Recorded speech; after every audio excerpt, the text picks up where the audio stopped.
오늘은 강의를 잘하는 방법, 강의력을 키우는 방법에 대해서 알아보겠습니다.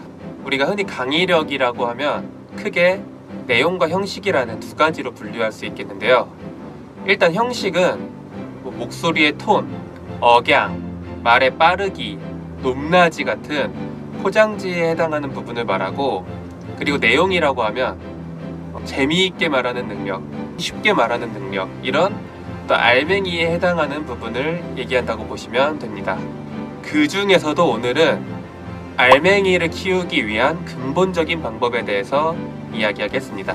개인적으로 내가 지금 엄청 잘 나가는 강사든 처음 시작한 강사든 이걸 꾸준히 하냐 안 하느냐에 따라서 장기적으로 봤을 때 강사로서의 자질을 결정한다고 할 만큼 중요한 부분이라고 생각을 하는데요.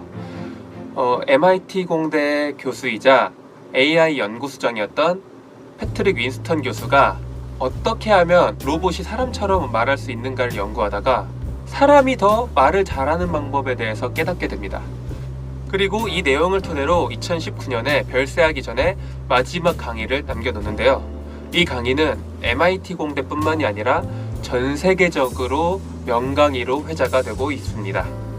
여기에서 윈스턴 교수는 성공하기 위한 세 가지 척도가 있다. 바로 말하는 능력, 그리고 글 쓰는 능력, 그리고 아이디어의 질이 있는데 이거는 처음부터 순서대로 중요하다고 하고요. 그리고 이 세 가지 능력을 위해서는 개개인의 지식, 연습량, 재능, 이게 순서대로 중요하다고 합니다. 그 중에서도 말을 잘하는 능력을 위해서는 강사의 내용 지식이 압도적으로 중요하다고 하는데요. 이 내용은 사실 윈스턴 교수뿐만이 아니라 제가 교육학에서 배울 때도 강의를 잘하기 위해서는 내용 지식을 최대한 키워야 한다, 강사의 지식이 중요하다라고 똑같이 강조하는 부분이지만 사실 사람들이 제일 간과하기 쉬운 부분이기도 합니다. 왜 간과하기가 쉽냐? 우리가 발표를 해보신 분들은 아마 기억이 있을 거예요. 10의 내용을 전달하기 위해서 10만큼만 공부를 해도 어찌저찌 전달이 가능하기 때문에 그 이상 공부를 잘 안 하려고 해요. 10을 공부했으면 더 공부하는 게 아니라 갑자기 PPT를 수정하고 뭐 다른 자료를 더 만들고 약간 부수적인 거에 막 집중을 하기 시작을 하는데, 사실 10의 내용을 잘 전달하기 위해서는 10에서 12가 아니라 100 이상을 알아야 된다고 저는 생각을 합니다. 저의 경우에는 고등학교 사회나 역사를 가르치는데, 그러면 주변에서 아니 고등학교를 가르치면 교과서 내용만 열심히 보면 되는 거 아니냐, 왜 그렇게까지 더 공부를 하냐 얘기를 하는데 정말로 더 공부를 해야 합니다. 예를 들면 세계사에서 보통 이집트 문명은 나일강이 정기적으로 범람을 한다. 그래서 땅이 비옥해진다. 그리고 이집트 문명은 수학과 기하학이 발전했다. 이렇게 설명이 되어 있습니다.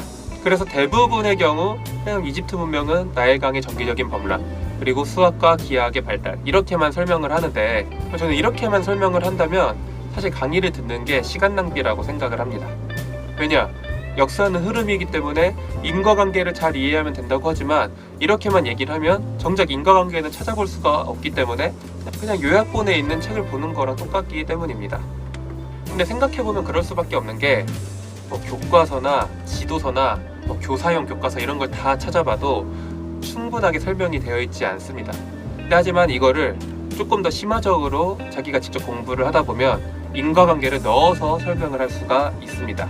예를 들면 나일강이 범람해서 땅이 넘쳐서 이제 그 땅이 유실되면 이것도 자연재해이기 때문에 유실된 만큼의 세금을 면제해줬어요.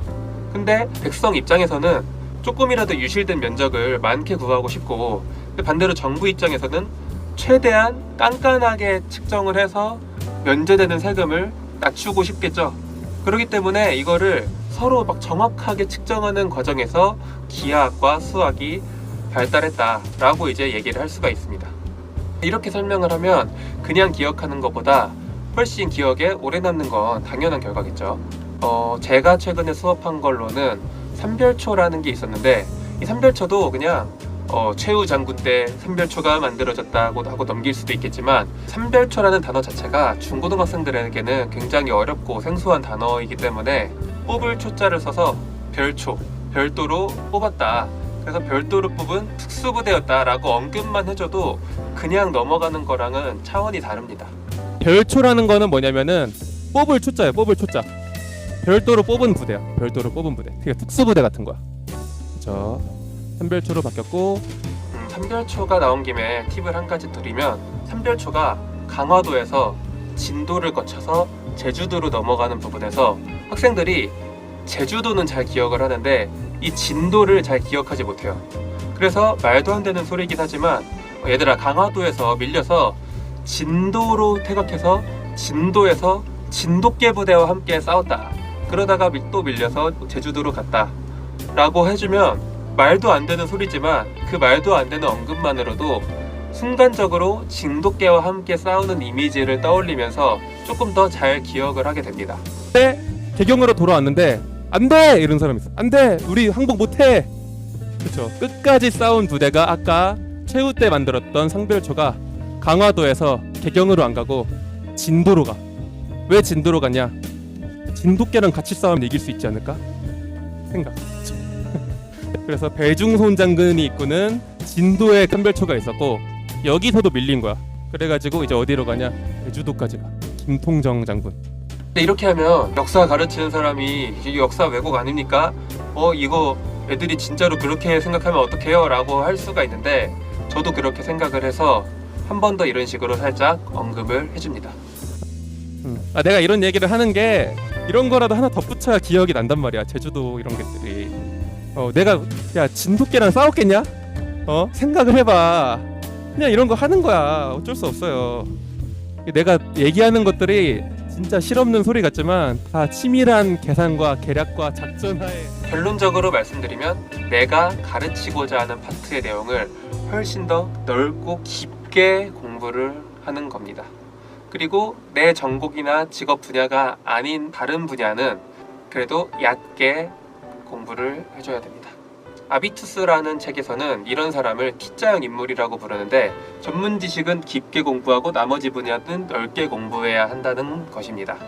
이런 T자형 인물이 조금 더 발전하면은 2개의 전공을 뻗쳐서 TT형 인물, 3개의 전공을 뻗은 TTT형 인물로 발전한다고 하는데 그래서 저도 사회나 역사뿐만이 아니라 심리학이나 뇌과학, 교육학, 그리고 마케팅 분야까지 공부를 하면서 제가 이제 약한 과학이나 이런 분야 같은 경우는 코스모스 같은 인문과학 서적도 읽으면서 얕게라도 공부를 하고 있습니다. 여러분들이 어중간한 강사가 아니라 정말 최고의 강사가 되고 싶다면 끊임없이 학문에 도약하기를 바라겠습니다. 왜냐면 제가 이렇게 설명한 것뿐만이 아니라 정말로 공부를 열심히 하면 부수적으로 얻어갈 수 있는 것들이 정말 많아요. 그래서 여러분들이 열심히 더 공부를 했으면 좋겠는 마음으로 이상 마치겠습니다. 감사합니다.